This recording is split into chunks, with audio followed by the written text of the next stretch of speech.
If you believe in karma then believe in Abhishek Sharma. আমার line না, আকাশ চোপড়ার লাইন, আমি চিপকালাম।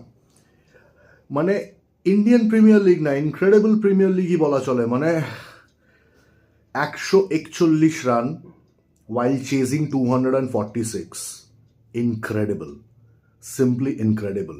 মানে যত আইপিএল এর ইনিংস তুলে দেখে নিন, one of the best, maybe goes right up there while chasing, and that too মানে 5টা ম্যাচে লাস্ট 4টে ব্যাক টু ব্যাক হারার পরে সেই সিচুয়েশন থেকে এই রকম ডেলিভারি আনইম্যাজিনেবল।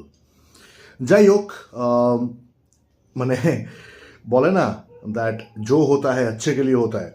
তো আমি as a KKR fan from KKR retrospect wish করছিলাম আজকে যেন জিটি জিতে যায়, আর এখান থেকে যেন পাঞ্জাব হেরে যায়, মানে এসআরএই জিতে যায়। তাহলে কেকেআর মোটামুটি র্যাঙ্ক 3তেই থাকছে অ্যাটলিস্ট আজকের জন্যে।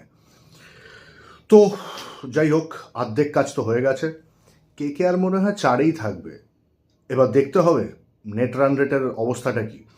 মানে একের পরে কালকে একটা ম্যাচ, মানে অভাবনীয় ম্যাচ।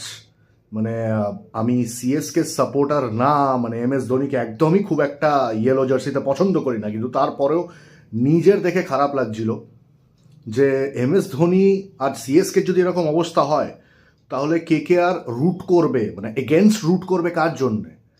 যাই হোক, মানে incredible premier league is on fire.